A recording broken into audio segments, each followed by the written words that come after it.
그 술 마시고 늦잠을 잔 2명의 학생이 시험을 못 쳤습니다. 그래서 교수님께, 교수님, 우리가 친구 결혼식에 갔다가 타고 간 차가 빵꾸가 나서 그거 급하게 고치고 그래서 돌아오느라고 저들이 시험을 못 쳤습니다. 교수님, 제발 한 번만 기회를 주십시오.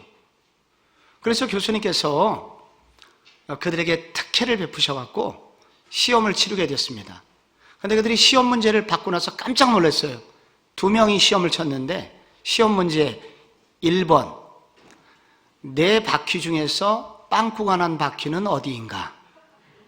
2번째, 그 빵꾸 난 타이어를 고친 카센터 이름을 쓰시오.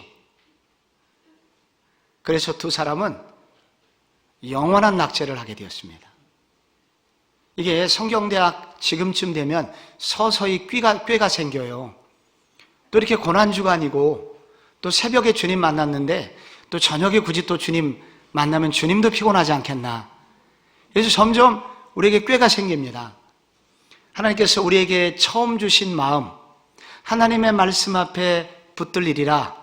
하나님께서 알려주시는 말씀 세계 속에서 내가 올해 새롭게 살아버리라 했던 그 아름다운 결심들, 여러분 변하지 않는 수요일 저녁이 되시기를 바랍니다.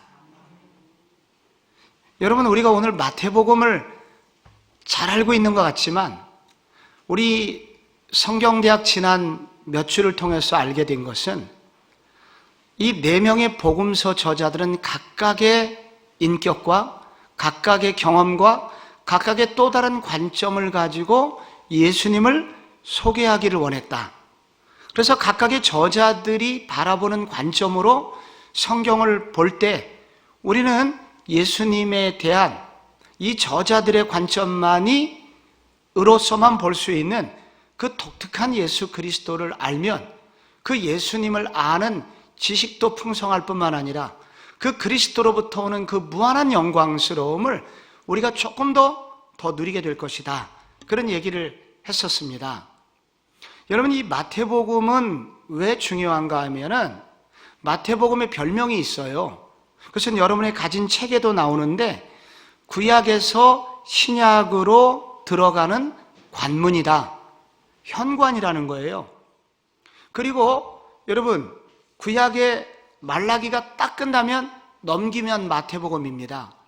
그래서 이 마태복음은 구약과 신약을 연결해 주는 연결고리다. 다리와 같은 역할을 합니다. 그래서 이 마태복음을 만약에 마태복음이 없었다면 구약이나 신약 어느 한쪽도 제대로 이해하지 못하게 되었을 것입니다. 이 중요한 마태복음은 마태가 썼죠. 여러분, 마태의 직업이 무엇이었는지 기억이 나십니까? 마태복음 9장 9절에 보면 예수께서 그곳을 떠나 지나가시다가 마태라는 사람이 세관에 앉아있는 것을 보시고 이르시되 나를 따르라 하시니 일어나 따르니라. 여러분, 여기 마태의 직업이 나오죠? 뭐예요? 세무소 공무원이었습니다. 여러분, 세관원 출신이었어요. 여러분, 삭개오가 세무소장 출신이지 않습니까? 그래서 이들을 통해서 우리가 알 수 있는 것은 당시의 세무 공무원들은 로마의 앞잡이들이었습니다. 그리고 당시 유대인들의 눈으로 보면은 매국노였습니다. 그러나 매국노였지만은 그렇게 그 로마의 앞잡이 노릇을 하려면은 로마가 치르는 시험을 치렀어야 돼요. 그러니까 공부를 잘했어야 됩니다. 그래서 로마의 앞잡이였지만은 머리는 좋았고 매우 현실적인 사람들이었던 것입니다. 그렇기 때문에 그들 개인적으로는 부를 누렸지만은 유대인들에게는 매우 멸시를 받아서 때로는 이방인들보다도 더 천히 여김을 받았던 사람이 바로 세리들이었습니다. 그래서 그들은 겉으로는 부자였지만은 내면에는 늘 공허함이 있었습니다. 아무도 인정해주지 않는, 개인적으로 부유하게 살았지만은 늘 공허감이 있었습니다. 그 공허함으로 그날도 세관 안에서 세금을 걷고 있던 이 마태를 향하여 예수님께서 나를 따라오너라. 그래서 예수를 만나게 되었고 그는 기꺼이 예수님의 제자가 되었던 것입니다. 우리가요, 여러분 이 마태를 보게 되면은 마태는 정말 성실한 사람이라는 것을 알게 됩니다. 예수님이 승천하신 후에 이게 40년 후 넘어서 쓰여진 책입니다. 그렇기 때문에 평소에 그가 40년 동안 과거에 기록해놨던 메모들과 또 많은 구약 성경을 인용하고 있는 것을 보면은 그가 부단히 구약 성경을 묵상하면서 예수 그리스도 그분이 누구인지를 고민하던 끝에 그 당시 교회를 향하여 내놓은 역작, 그것이 바로 마태복음인 것입니다. 여러분, 저와 함께 이렇게 공부를 할 때 이렇게 이 성경이 언제쯤 기록되었느냐 하는 것을 여러분이 자주 들으시는데 이게 학자들이 오랜 연구를 통해서 결론을 내놓은 거기 때문에 여러분이 이것을 조금 참고하시면 많은 도움이 돼요. 여러분, 책에 보면은 저작 연대가 나옵니다. 어떻게 나오죠? 이 마태복음이 언제쯤 기록되었다 이렇게 나오잖아요. 언제쯤 기록되었습니까? AD 70년에서 100년 사이에 가장 가까이 연구한 학자도 70년 정도에, 그리고 어떤 학자는 AD 100년경까지 잡는 사람도 있습니다. 근데 이게 왜 중요하냐면 AD 70년에 무슨 일이 있었을까요? 유대에 굉장히 중요한 사건이 있었습니다. 그것은 로마의 타이터스 장군이 로마의 상당한 군대를 이끌고 와가지고 예루살렘을 초토화시켰습니다. 성전에 불을 질렀고요. 그래서 그때 나라가 멸망한 이후로, 그 이후로 2000년 동안 나라를 잃어버리게 된 거예요. 이게 AD 70년입니다. 여러분, 우리나라 1910년도에 일제강점기가 시작이 되었습니다. 그래서 우리나라 많은 당시의 구한말 조선인들이 어디 가서 살았나요? 본토에 남아있거나 혹은 떠돌이가 되었는데 그들 많은 사람이 만주로 갔습니다. 그래서 이 두만강 너머에 가장 많이 살았던 곳, 연길입니다. 연변. 지금도 많은 우리 조선의 후예들이 있습니다. 그리고 그 옆에 용정이라는, 토지에 나오는 용정이라는 도시에 많이 살았습니다. 조금 더 위에 흑룡강성의 하얼빈에 많이 살았습니다. 거기도 경쟁이 치열했기 때문에 더 북쪽 블라디보스톡에 갔고, 그리고 혹은 사할린 같은 섬으로도 가서 살게 되었습니다. 이렇게 유대인들도 AD 70년이 나라가 망했기 때문에 이때가 굉장히 중요한 연도예요. 그래서 그들은 북쪽으로 올라갔습니다. 우리로 말하면 연변 정도 해당하는 곳이 당시 북쪽에 시리아의 안디옥이라는 도시가 있습니다. 바울을 파송했던 안디옥이 있지 않습니까? 바로 그 안디옥이에요. 그래서 그 안디옥이라는 도시에 그 많은 유대인들이 몰려 살았습니다. 학자들의 연구에 따르면 아마도 마태도 AD 70년에 나라가 멸망한 이후에 이 북쪽에 시리아의 안디옥에 가서 거주한 것으로 추정합니다. 그리고 거기는 유대인들은 회당 중심으로 모였잖아요. 나라가 망했습니다.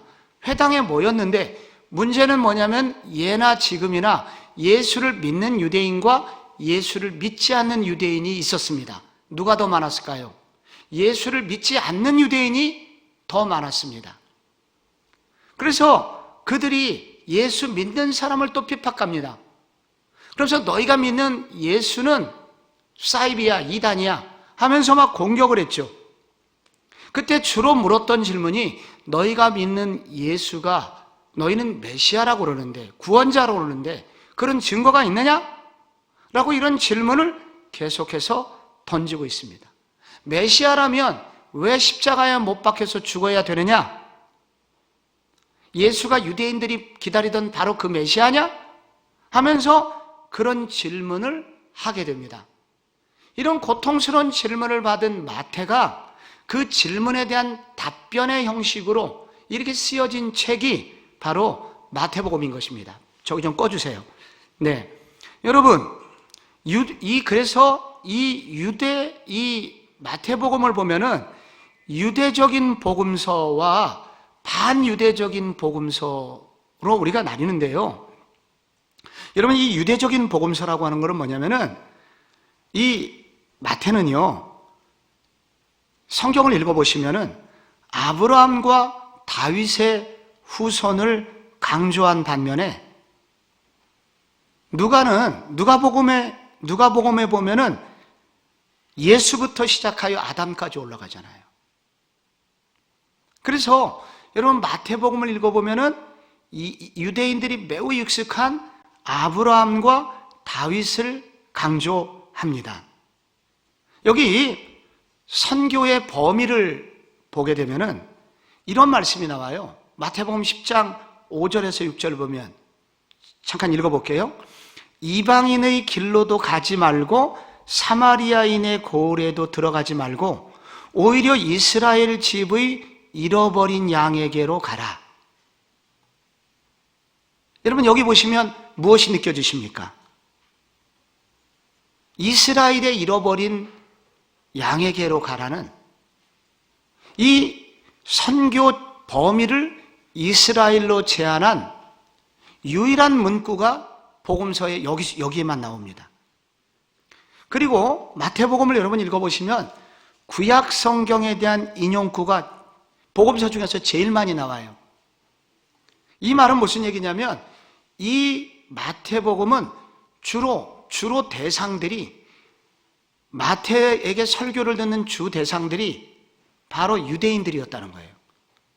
그래서 이 복음서를 친유대적 복음서 이렇게 말합니다.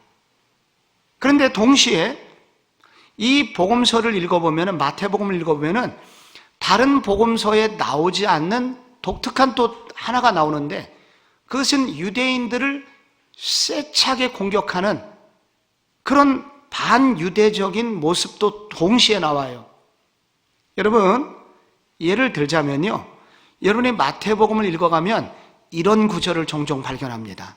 마태복음 21장 43절을 한번 볼까요? 그러므로 내가 너희에게 이르노니 하나님의 나라를 너희는 빼앗기고 그 나라의 열매 맺는 백성이 받으리라.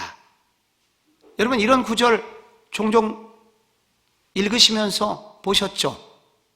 그런데 이와 같은 표현은 어디에 집중적으로 나오냐면 마태복음에 많이 나와요. 여기서 하나님의 나라를 너희는 빼앗기고 할 때 너희는 누구예요? 너희는 유대인들입니다. 유대인들, 너희가 전통적으로 구약시대부터 선택받은 백성으로 하나님의 나라를 받지 않았냐? 그러나 너희는 빼앗길 것이다. 그 나라는 열매 맺는 백성이 오히려 차지하게 될 것이다 하면서, 이게 뭐예요? 반유대적인, 유대인들을 세차게 공격하고 있는 모습이 나옵니다. 그래서 이 마태복음은 친유대적이면서 동시에 반유대인적인 복음서예요. 이걸 모순이라고 그러죠. 여기 왜 이런 식으로 성경이 기록됐을까요? 바로 이 대목에서 굉장히 중요한 한 가지가 나오는데, 여기 저자의 고통이 나옵니다. 여기 저자 마태의 아픔이 나와요. 무슨 얘기입니까? 예수님이 유대인으로 이 땅에 오셨어요. 그래서 많은 사람들이 예수님을 믿을 수 있고 구원받을 수 있는 구원의 길이 열렸습니다. 그런데 유대인들은 그 예수를 거절했습니다. 그 예수님의 초청에 반응하지를 않았습니다. 그 결과 놀라운 특권을 누릴 수 있는 그 특권은 상실되었고 오히려 심판의 대상이 되었습니다. 너희들 선민이기 때문에, 너희 조상이 예수를 믿었기 때문에 자동적으로 너 구원받는 게 아니야. 너희들 개인적으로 예수를 믿고 개인적으로 예수를 따라야 너희가 진짜 예수님의 사람이 되는 거야. 그런데 그들이 거절하고 있단 말이죠. 여기 마태의 고통스러운 질문이 있는 겁니다. 왜 유대인들은, 왜 이스라엘 백성들은, 하나님의 백성으로서의 특권을 누려온 이스라엘이 왜 이처럼 버림을 받게 되었는가? 그래서 저자 마태는 동족이었기 때문에 더 안타까운 심정으로, 더 신랄하게, 더 과감한 어조로 이 유대인들을 향하여 비판하고 그들의 죄를 드러내고, 그래서 너희들 이제라도 주님께 돌아와야 돼 라는 이 간절한 호소가 여러분 이 마태복음에 들어있는 것입니다. 그래서 이 마태복음을 읽을 때 이런 게 느껴져요. 진짜 사랑은 뭐냐?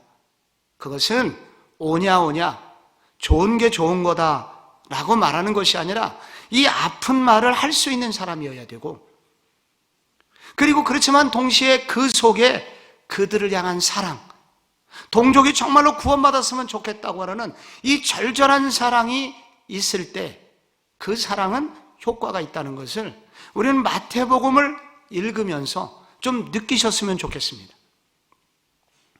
입만 열면 예수 전당 불신지요 외쳤던 목사님이 계시대요. 근데 교인들이 하도 듣기 싫어가지고 맨날 불신지요, 예수 그렇게 믿으면 저주받는다고, 지옥 간다고. 그래가지고 하도 듣기 싫어가지고 저 목사님 빨리 은퇴하셨으면 좋겠다 막 그랬는데, 하나님의 놀라운 축복으로 이 목사님이 이제 조기에 은퇴를 하셨답니다. 그러니 새로운 목사님이 오신 거예요.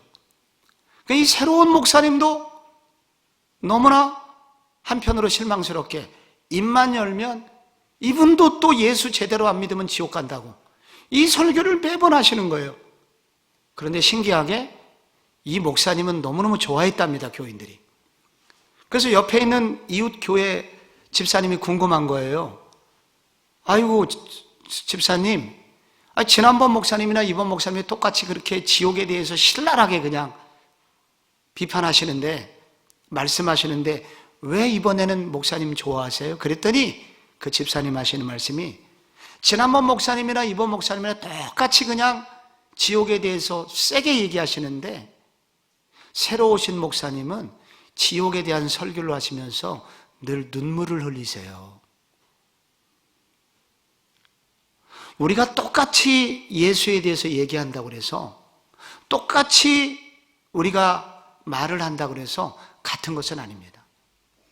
우리는 공의를 말할 수 있어야 되지만 이 공의 속에 사랑이 있느냐, 진정한 애정이 있느냐.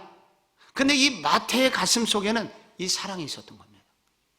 그래서 마태가 유대인들을 향하여 정말로 후벼 파듯이 세게 얘기했지만은 이렇게 강한 센 언어들은 유대인들을 깨우기 위한 사랑의 언어였기에, 여러분 이 책은 복음서로 인정을 받았고 지금도 성령님의 도구가 되고 있는 것입니다. 그래서 이 마태는요, 이 예수님에 대해서 다른 복음서와 다른 각도로 접근을 합니다. 마태가 만난 예수, 유대인들에게 진짜 예수가 메시아냐? 라는 질문을 받았기 때문에 마태가 이 복음서를 통해서 집약해서 설명하려는 가장 중요한 관점이 있습니다. 그게 뭐냐? 첫 번째로 왕이신 예수예요. 예수는 바로 왕이시라는 겁니다. 우리는 메시아라는 말을 많이 들었습니다. 요 메시아라는 말, 요게 기름 부음을 받은 자, 그런 뜻이잖아요. 구약에서 기름 부음을 받은 자 세 종류의 직분이 있는데 왕, 제사장, 선지자잖아요. 그런데 이 중에서 제일 중요한 게 왕입니다. 그래서 메시아라는 말 중에서 정말 중요한 것은 왕이라는 개념이에요. 그래서 예수가 메시아다, 예수가 왕이시다 하는 것을 마태는 강조합니다. 그래서 마태복음에 예수님을 부를 때 예수님의 칭호 중에 많이 나오는 단어가 이 그리스도, 메시아를 히브리어로는 메시아라고 그러고 이거를 헬라어로 부르면 그리스도예요. 그래서 그리스도라는 말이 마태복음에 압도적으로 많이 나옵니다. 그리고 다윗의 자손이요 하는 말이 압도적으로 마태복음에 많이 나옵니다. 그리고 왕이라는 단어, 주, 헬라어로 큐리어스라는 이 단어가 왕이라는 또 뜻이에요. 그래서 이런 단어들이 이 마태복음에 많이 나오고 있습니다. 그래서 여러분, 마태복음 2장 2절에 이렇게 나오잖아요. 유대인의 왕으로 나시니가 어디 계시냐? 동방박사들이 묻잖아요. 이렇게 유대인의 왕이 어디 계시냐? 라는 왕이라는 단어가 많이 나오고요. 마태복음 마지막 28장 18절에 하늘과 땅의 모든 권세를 내게 주셨으니, 여기 왕의 주권이 나옵니다. 그래서 이 마태복음이 주로 어떤 책이냐면 왕이신 예수에 대해서 많이 나온다는 거예요. 여러분, 지난번 마가복음의 별명이 있었죠. 마가복음은 주로 어떤 예수님을 강조했다고 그랬습니까? 곧, 즉시, 그리고 일하시는 예수. 그래서 마가복음 10장 45절 인자에 온 것은 섬김을 받으려 함이 아니라 도리어 섬기려 하고 자기 목숨을 많은 사람의 대속물로 주려 함이니라. 그래서 마가복음을 읽어보면 주로 섬기는 종이신 예수가 나와요. 섬기는 예수.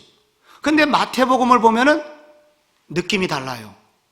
그분은 섬기시는 예수였을 뿐만 아니라 진짜 그분은 어떤 분이냐면 왕이신 예수야. 마가복음을 가정으로 비교하면 주로 일하시는, 부엌에서 일하시는 어머니의 모습을 예수님으로부터 느낄 수가 있습니다. 근데 마태복음을 읽어보면은 아버지 느낌이 나요. 왕은 뭐예요? 문제를 적극적으로 해결하는 분이죠. 제가 초등학교 5학년 때 서울에 전학을 왔어요. 근데 촌에서 왔다고 그러는지 학교에서 저를 안 받아줬어요. 수업 일수가 모자라다고. 그래도 시골에서 이제 아이들한테 나름 아이들이 그 시골에 있는 친구들이 송별회도 해주고 잘 가라고 울어도 주고 서울에서 성공해갖고 돌아오라고 격려해서 보내줬는데 이제 학교에서 안 받아주니까 도로 시골 학교로 도로 가야 되는 어린 나이에 생각해도 끔찍한 일이 벌어지게 된 거예요. 방법이 없죠.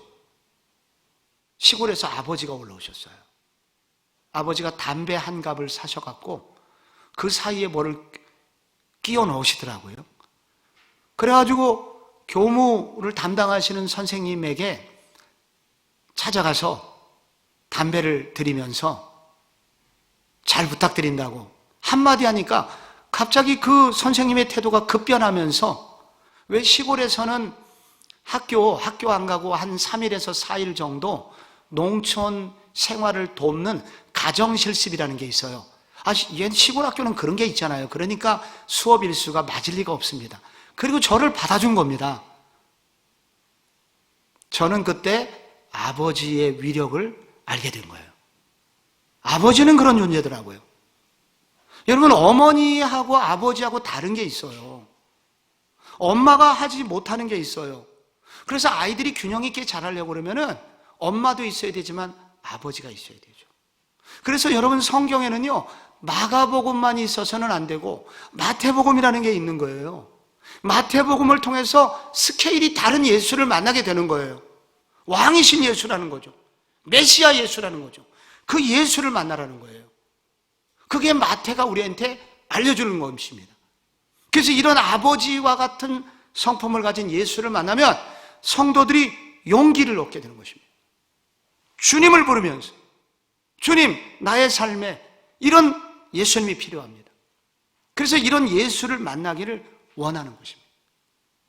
이 마태복음을 읽어보면요, 예수님은 가르치시는 예수, 즉 랍비 예수를 만나게 됩니다. 마태복음은 가르치심이 많이 나와요. 마태복음의 70%가 예수님의 설교, 강론에 관한 내용으로 가득 차 있는데 마가복음은 43%, 누가복음이나 요한복음은 약 50% 정도 나와요.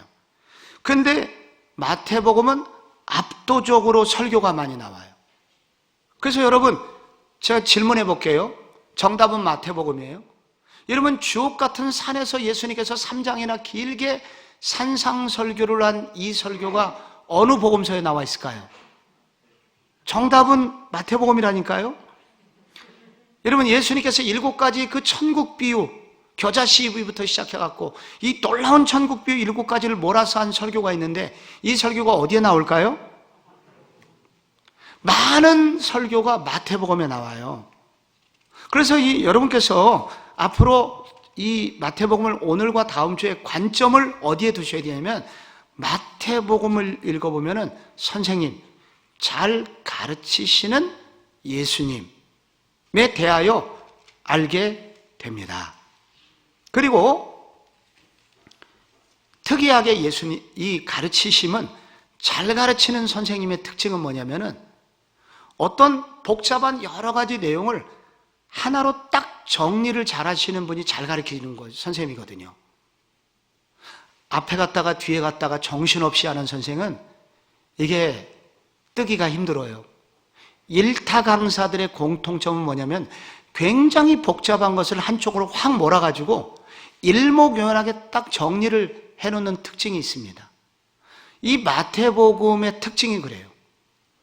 마태복음은 예수님에 관해서 그걸 강조하는 거예요.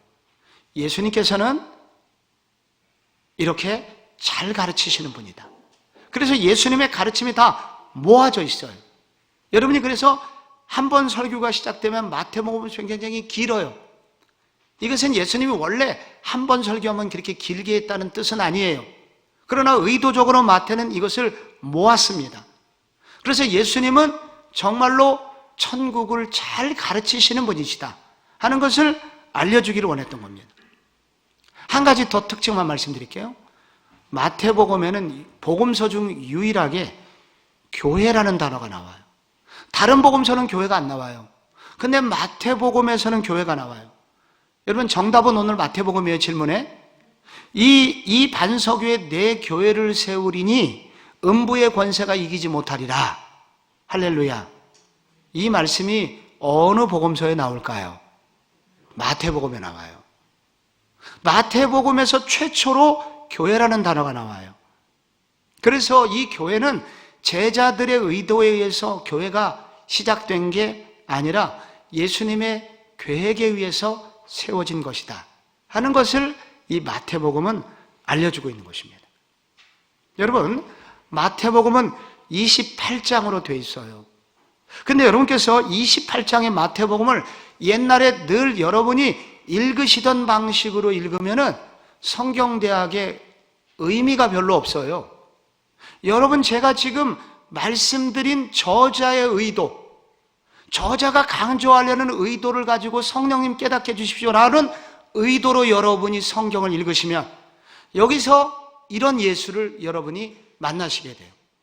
전혀 새로운 각도로 성경을 여러분께서 읽으실 수 있게 됩니다. 여러분, 제가 남은 시간, 오늘 고난주간이기 때문에 짧게 몇 부분만, 오늘은 마태복음의 일부분을 여러분하고 나누고 그리고 다음 주에 계속해서 마태복음의 주요한 얘기를 나누려고 합니다. 마태복음을 딱 열면 족보가 나오잖아요. 족보는 아브라함과 다윗의 자손 예수 그리스도의 족보라 나오면서 거기에 여러 왕들이 나옵니다. 그래서 아브라함과 다윗의 후손, 이것은 누가복음하고 비교하면 누가복음은 어디로부터 시작하냐면 요셉과 마리아부터 시작해서 거꾸로 하나님까지 올라가요. 누가복음 3장의 족보는. 마태복음은 아브라함이 나오고 다윗이 나오고 그리고 왕들이 나옵니다. 그리고 요셉이 나오죠. 그래서 마태복음이 예수님을 소개할 때 강조하고 있는 것은 예수님은 왕족이었다는 거예요. 예수님은 왕의 족보의 흐름을 타고 이 땅에 오신 왕족이라는 겁니다. 그런데 이 왕족의 족보 속에 들어가서는 안 되는 여자들이 나옵니다. 이 여자들이 전부 다 조금은 문제가 있는 여인들이죠. 다말, 가나안 여인이면서 시아버지하고 간음하여 아이를 낳죠. 라합이라는 여자는 여리고의 창녀였고요. 룻은 모압 여인이었죠. 이방인이었죠. 밧세바도 햇사람 우리아의 아내였고, 이거는 결혼한 여자가 간음한 여자였습니다. 그래서 여러분께서 이 마태복음을 딱 열면 이 족보를 쭉 읽으면서 왕의 족보인데 수치스러운 과거가 들어있습니다. 여기서 우리는 마태가 앞으로 소개할 예수가 누구냐? 그 예수는 누구냐라는 것을 여기서 1장에서 소개하고 있는 거예요. 왕은 왕인데 이렇게 수치스러운 과거가 있는 사람들까지 품으시는 왕.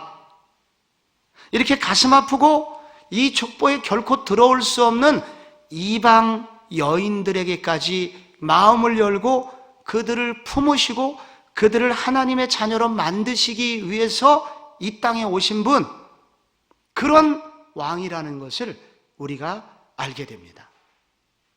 2장에 동방박사 얘기가 나옵니다.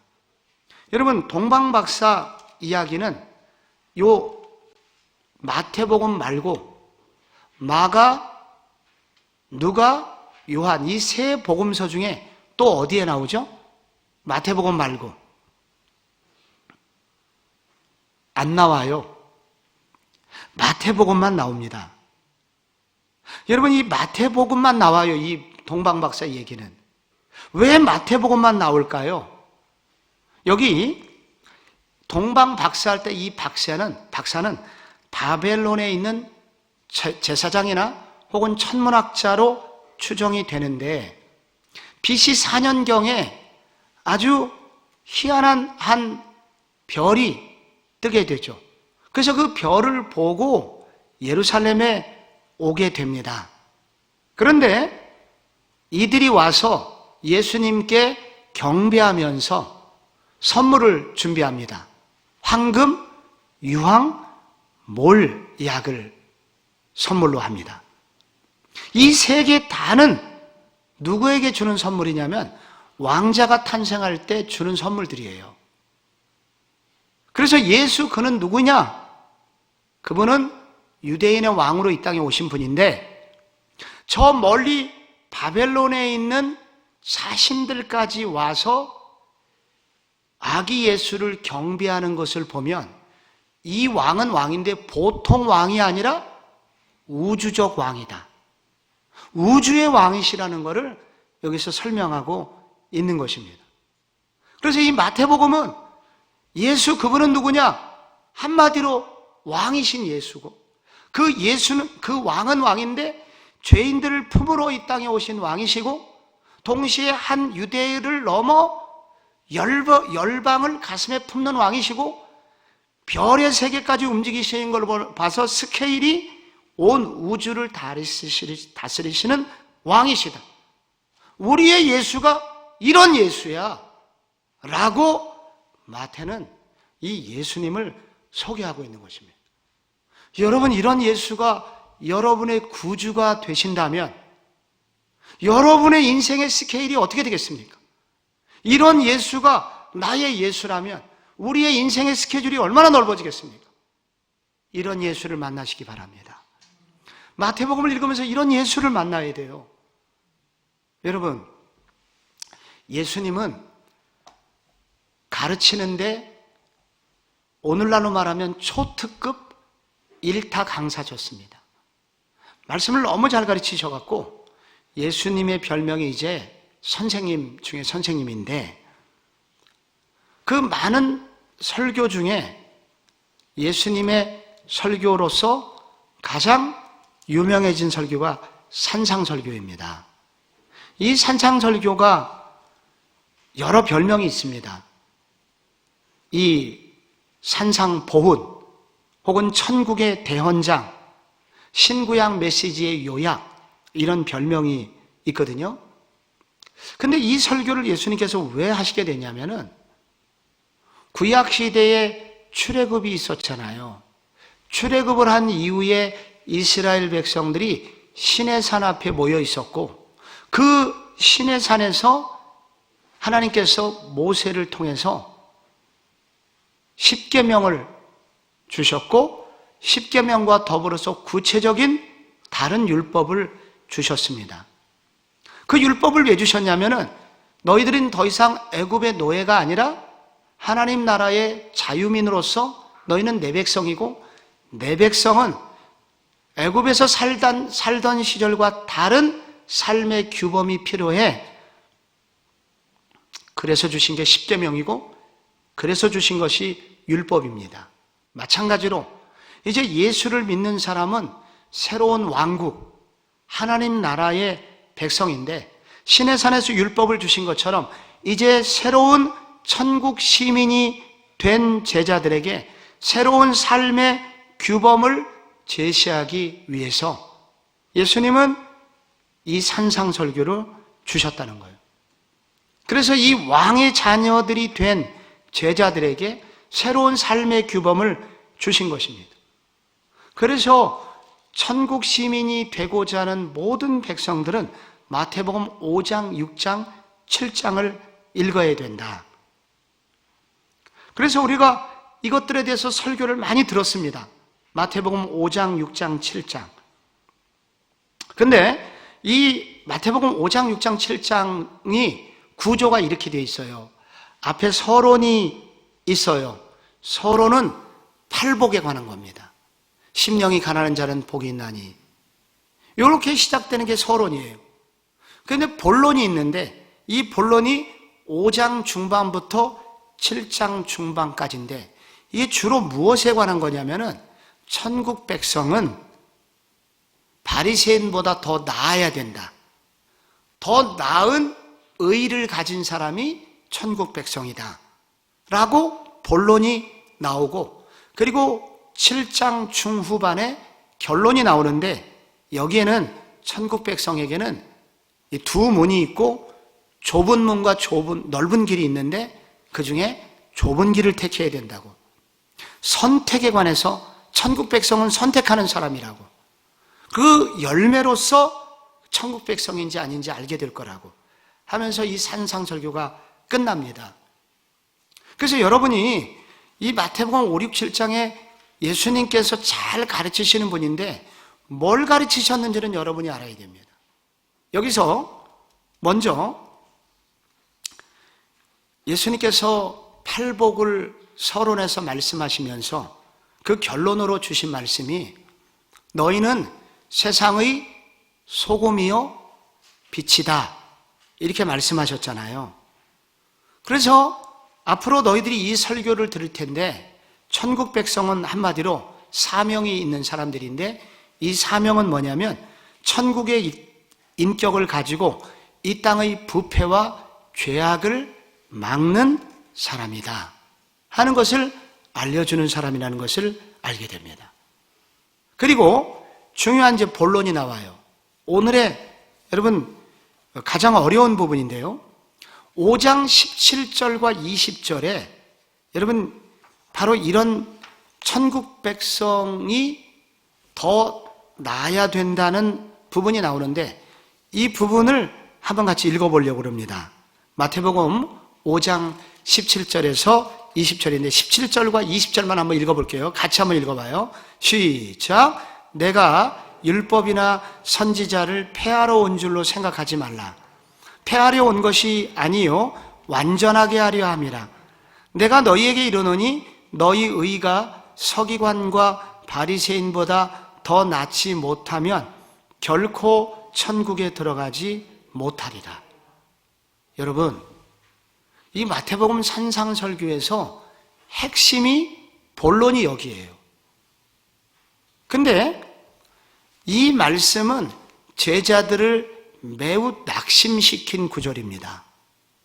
왜 그럴까요? 바리새인들은 율법을 613가지로 쪼개가지고 아주 정교하게 율법을 지킨 자들입니다. 그런데 예수님 지금 이렇게 말씀하시잖아요. 너희 의가 서기관과 바리새인보다 더 낫지 못하면 천국에 들어가지 못하리라. 허걱. 그러면 누가 천국 가요? 저렇게 바리새인들이 열심히 율법을 지키는데 갈릴리 촌 사람인 우리들, 율법을 제대로 지키지 못한 우리들은 누가 천국 갈 수 있단 말인가? 좌절할 수밖에 없는 그런 상황입니다.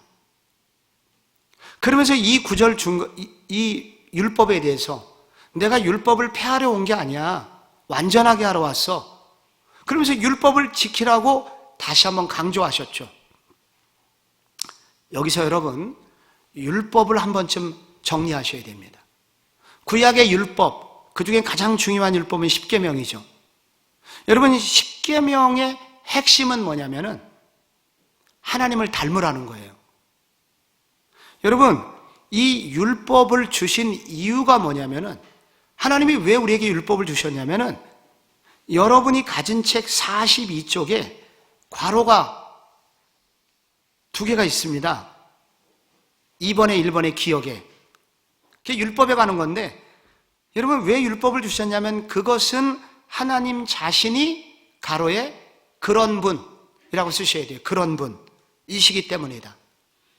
무슨 말이냐면 율법에는 하나님의 괄호가 또 하나 성품이 녹아있다. 하나님의 자녀란 하나님의 성품이 나타나야 한다. 그렇잖아요? 하나님이 우리에게 율법을 주신 것은 너희들이 나를 닮았으면 좋겠어. 그래서 율법은 곧 하나님의 성품이라는 거예요. 그런데 1세기 유대 종파 서기관과 바리새인들은 하나님의 성품 중 가장 중요한 것, 하나님의 성품 중에서 가장 중요한 것은 사랑이잖아요. 그런데 이 1세기 종교인들은 하나님의 가장 중요한 성품은 없고 율법의 껍데기만, 글씨만 지키고 있었습니다. 그래서 예수님이 지금 말씀하시는 것은 너희가 바리새인보다 나아지려면 한 가지 방법이 있다는 거예요. 그것은 하나님을 뜨겁게 사랑하면 된다. 목숨 걸고 사랑하면 어느새 율법의 핵심을 지킬 수 있는 것이다 라고 알려주는 것입니다. 그래서 여기에서 너희 의가 서기관과 바리새인보다 더 나아야 된다 그랬는데 여기서 의라는 게 뭐예요? 의라는 것은 거룩한 것입니다. 하나님을 만족시킬 만한 거룩한 인격, 그게 의라는 거예요. 그런데 바리새인들은 왜 실패했냐면은 자기들의 노력으로 이 의의 옷을 입으려고 했습니다. 행위를 통해서 하나님을 닮아보려고 그랬습니다. 그런데 그들 속에 있는 죄의 문제는 해결되지 않았기 때문에 그들은 온전한 의인이 될 수가 없었어요. 그래서 예수님 말씀하십니다. 너희가 바리새인보다 나아질 수 있는 길이 있는데 그것은 앞으로 내가 이 땅에 온 이유, 내가 짊어지는 십자가의 피를 통해서 구원 사역을 통해서 너희들이 회개하고 이 십자가에서 이루어진 내가 하나님의 뜻 안에서 이룬 의를 너희 것으로 받아들이면, 믿음으로 받아들이면 너희는 진짜 의인이 되는 거야. 그래서 그 의로움을 가지고 하나님을 뜨겁게 사랑하게 되면 너희들은 서기관과 바리새인보다 훨씬 더 탁월한 의를 가지게 되고 그런 의를 가지고 있는 사람은 하나님 나라에 들어가게 될 거야 라고 지금 말씀하고 있는 것입니다. 그 결과 여러분 베드로와 요한 이 모든 사람들이 나중에 바리새인과 비교가 안 되는 방법으로 다 죽었습니다. 마지막 어떻게 죽었죠? 다 순교했습니다. 다 예수님의 사랑 때문에, 예수님을 사랑하는 그 이유 때문에 그들의 목숨까지 초계처럼 여기면서 결국은 그 종교인들과 비교도 안 되는 뜨겁게 하나님을 사랑하고 하나님 나라를 위하여 순교의 제물이 되었던 것입니다. 그래서 여러분, 여기에 있는 말씀은, 여기에 나와 있는 모든 산상설교에 나오는 말씀은 우리는 율법을 지켜야 된다는 겁니다. 율법을 무시하면 안 돼요. 그런데 진짜 율법의 핵심 정신은 하나님을 사랑하고 이웃을 사랑하는 것인데, 하나님을 진짜 사랑하고 이웃을 사랑하려고 한다면 그것은 나의 노력으로 되는 것이 아니라 내가 죄인인 것을 인정하고 예수님께서 이뤄놓으신 그 의로움을 내 것으로 삼아 그 예수를 의지하고 의로워질 수 있으며, 그 예수님께서 허락하신 그 새로운 성품을 가지고 하나님을 뜨겁게 사랑하게 될 때 바리새인들을 능가하는 의로운 삶을 살 수 있다고 말하고 있는 것입니다. 교회에, 청년부에 아주 잘생긴 청년회장이 있었습니다. 그래서 많은 자매들이 눈독을 들이고 있었다고 그래요. 어떤 자매가 5월달 축제 기간이 됐습니다. 오빠, 시간 좀 내줘. 이번 축제야. 그래서 청년회장이니까 시간을 내서 가줬다고 합니다. 어느 날은 또 그 자매가 와갖고 오빠 돈 좀 꺼줘. 차비가 없어서 10,000원만. 그래서 없지만은 이를 악물고 청년회장이니까 10,000원을 꺼줬다고 합니다. 그 자매가 어느 날은 와갖고 오빠 결혼해줘. 야, 그거는 안 돼. 그거는 안 돼. 거절을 했다고 합니다. 근데 이 청년회장도 좋아하는 자매가 있었나 봐요. 그런데 어느 날 그 자매가 어렵게 자기를 찾아와서 오빠, 이번에 나 축제인데 시간 좀 내줘. 난 남는 게 시간이야. 10,000원 또 빌려달라고 그랬어요. 10,000원만 필요해? 20,000원을 빌려줬다고 그럽니다. 그 자매가 오빠 결혼해줘. 내가 기다리던 거야. 그래서 결혼을 했어요. 율법으로 하면 우리는 한계가 있습니다. 율법은 언제나 한계가 있어요. 우리는 율법은 가다가 중단되는 지점이 있어요. 그러나 사랑은 끝이 없습니다. 진짜 율법의 완성은 그래서 사랑입니다. 사랑하면 율법을 다 지키게 돼요. 그래서 너희 의과 서기관과 바리새인보다 나아야 천국 간다는 말씀은 율법을 무시하라는 것이 아니라 예수님께서 주신, 우리에게 주신 십자가의 그 사랑으로 만들어진 그 의를 가슴에 품고 하나님을 뜨겁게 사랑하게 되면 우리는 자동적으로 율법을 지키게 되고, 그리고 동시에 하나님이 기뻐하시는 의로움에 다다르게 된다는 것입니다. 그래서 그 뒤에 많은 조항들이 있어요. 살인하지 말라, 간음하지 말라, 도적질하지 말라. 그런 얘기가 나오면서 이런 얘기가 있어요. 구약 성경에 살인하지 말라는 구절이 있으나 5장 22절에 나는 너에게 이르노니 형제에게 노하는 자마다 심판을 받게 되고 형제에 대하여 나가라 하는 자는 공회에 잡히게 되고 미련한 놈이라고 하는 자는 지옥불에 들어가게 되리라.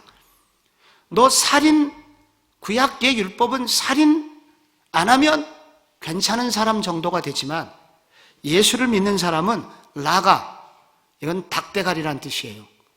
골빈놈, 닭대가리, 이렇게 얘기로 상대방에게 마음에 상처만 줘도 너는 살인자야. 더 엄격해진 거예요. 사랑하지 않는 게 죄예요. 그래서 천국 백성이 된다는 것은, 예수를 믿고 의로운 사람이 된다는 것은 천주교인보다 훨씬 더 나아야 되고 시민단체보다도 훨씬 더 나아야 된다는 거예요. 근데 이게 가능하다는 거예요. 예수님의 사랑을 덧입으면 이렇게 사랑할 수 있게 된다는 거예요. 율법 폐기론이라는 게 있습니다. 1세기 이단 중에. 너무 사랑을 강조하다 못해 율법 이거 필요 없는 거야 라고 율법을 안 지켜도 된다는 율법 폐기론자란 사람들이 있었어요. 안티노미아니즘이라는. 율법 폐기로는 아니고 예수님이 가르치시는 것은 율법은 당연히 존중받아야 되는데 이 율법의 진정한 정신, 이거를 지키는 것은 오직 사랑이다. 어떻게 가능한가?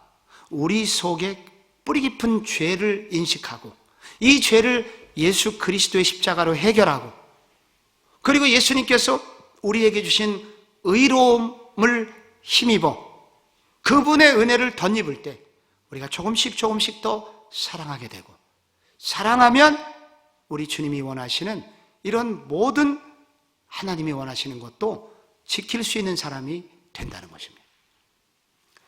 위암 환자나 간암 환자들 보면은 얼굴이 안 좋아요. 이런 환자들에게 화장품 좋은 거 쓴다고 그래서 여러분이 이 환자들의 얼굴이 바뀌는 게 아닙니다. 무엇이 바꾸게 하나?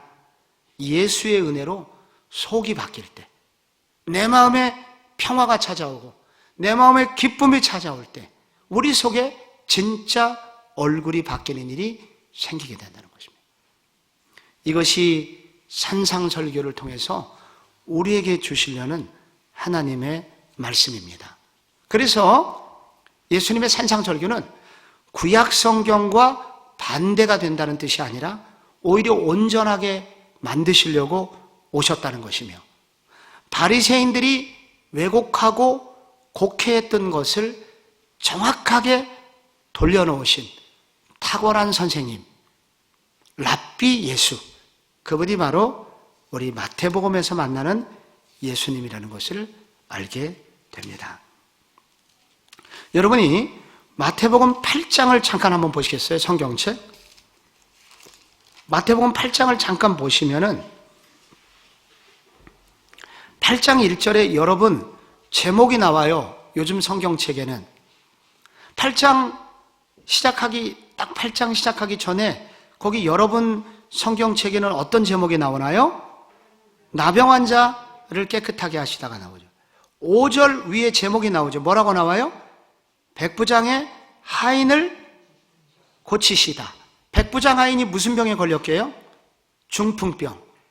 여러분, 그리고 14절에 보면은 베드로 장모가 열병으로 누워있는데 고쳐주시죠. 열병 고치시는 얘기가 나와요.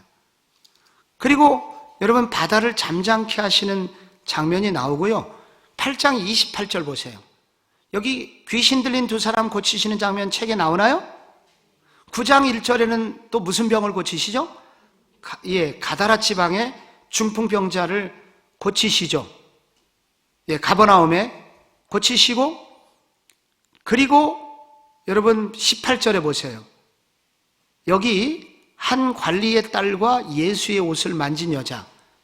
이게 마가복음 5장에서는 혈루증 여인 고치는 장면과 야이로의 딸 회당장 사건 고치는 게 나오고요. 여러분 9장 27절에는 누가 나옵니까? 맹인들의 눈을 뜨게 하시는, 32절에는 말 못하는 사람을 고치시는 그런 예수님이 나옵니다. 여러분 생각해 보십시오. 우선 여기에 예수님이 고치신 예수님의 병의 범위가 나와요. 나병은 요즘 무슨 과에서 고치나요? 피부과에서 고친다고 일단 생각해 보죠. 중풍병에 걸리면요, 뇌경색이죠. 이건 신경외과에 가야 됩니다. 열병은요, 열나면 내과 가야 되죠.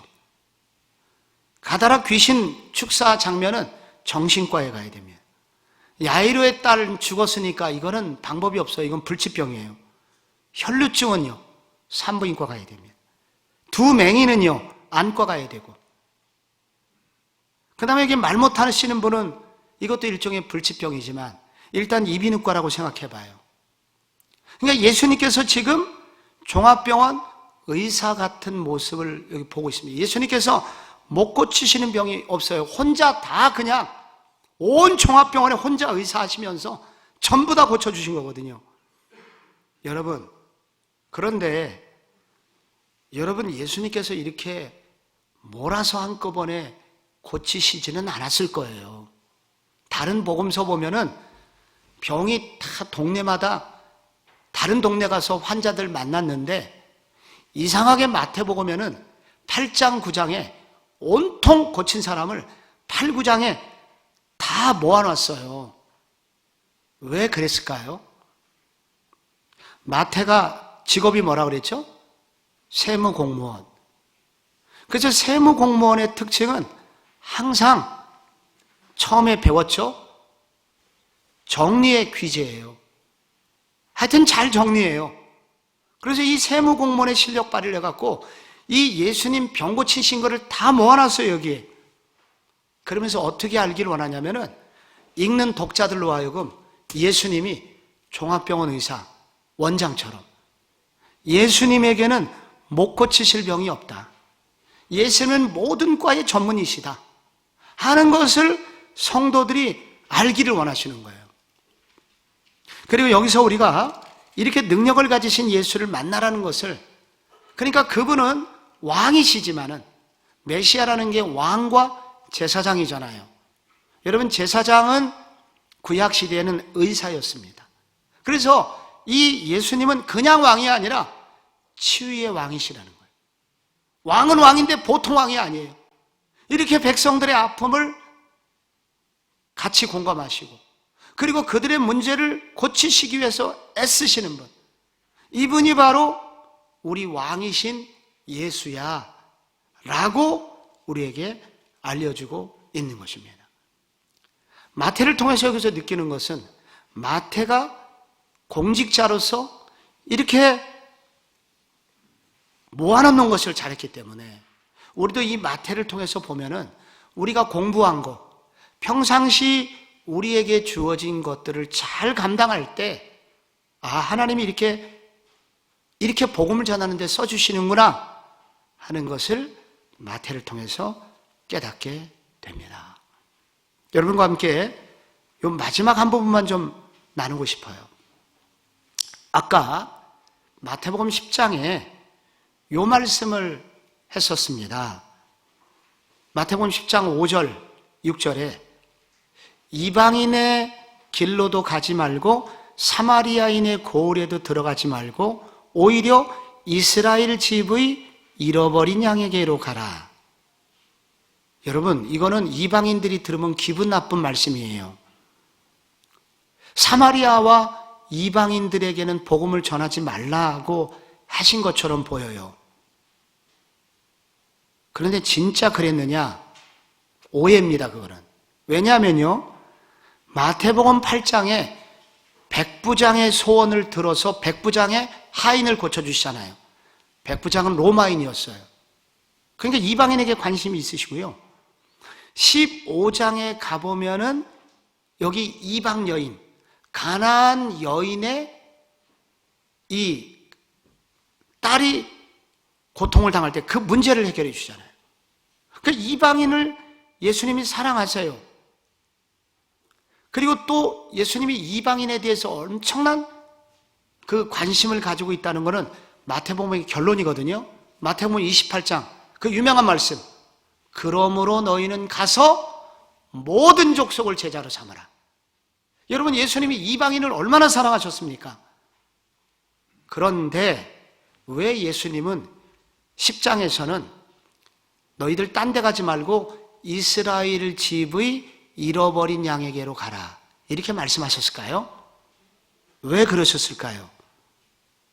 여기 세계 선교의 우선성과 세계 선교를 위한 준비, 됨의 중요성을 예수님은 설명을 하고 계십니다. 예수님은 앞으로 부활하신 후에는 본격적으로 세계 선교를 지휘하세요. 그래서 모든 제자들로 하여금 너희는 가서 모든 족속을 제자로 삼아라 라고 말씀하시지만, 그러나 부활하시기 전에는 주로 예수님께서 이스라엘 안에서 복음을 전하십니다. 이것은 우리에게 굉장히 중요한 두 가지를 알려줘요.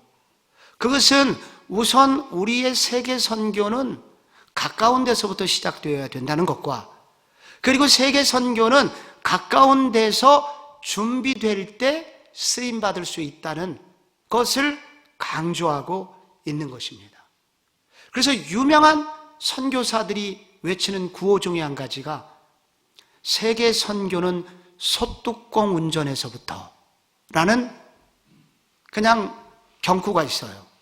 세계 선교는 다른 곳에서부터 하는 게 아니라 내가 소뚜껑 운전에서부터 밥을 짓는 것으로부터 세계 선교는 시작된다는 거예요. 여러분, 선교가 뭐예요? 많은 선교들이 외국 가서 뭐예요? 밥을 퍼주는 일을 하잖아요. 그래서 나의 선교는 어디서부터 시작되어야 되느냐? 그래서 내가 가정에서부터 시작돼야 된다. 그리고 유명한 말, 많은 선교사님들이 하시는 우리 조언은 뭐냐면, 국내에서 전도 못하는 사람은 외국 가서도 못한다. 자기 나라 말로도 복음을 못 전하는데 말이 안 통하는 외국에서 무슨 전도를 하겠느냐? 라고 한탄하시면서 교회 생활을 잘해야 된다. 교회에서 가르치는 훈련과 교회에서 행하는 많은 전도의 자리에 먼저 자신을 들여라. 그래서 훈련되어라. 그러면 하나님이 써주실 것이다 하는 것을 우리에게 알려주고 있습니다. 예수님은 그래서 왕의 자녀들로 제자들을 부르셨지만 그들에게 먼저 갈릴리에서 그리고 예루살렘에 올라가는 길에 그들에게 복음을 전하게 하시고, 너희들 딴 데 가지 말고 이스라엘 말로, 히브리 말로, 아람어로 너희들 가서 너희들이 할 수 있는 대로 복음을 전해서 거기서 작은 열매를 맺고 그것으로부터 오는 기쁨을 맛보아라. 그때 너희들이 그렇게 준비될 때 어느 날 내가 너희들을 열방의 선교사로 사용할 거야 라는 주님의 음성이 들어 있습니다.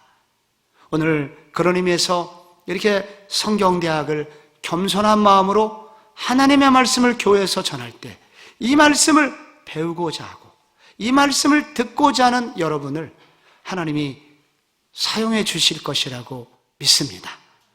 하나님께서 주시는 말씀 겸허하게 받으면서, 그리고 이 말씀을 가지고 부단히 훈련되기를 소원하셔서 하나님께서 여러분을 세계 선교의 동역자로 우리 모두를 하나님이 써주시기를 예수 그리스도의 이름으로 축복합니다.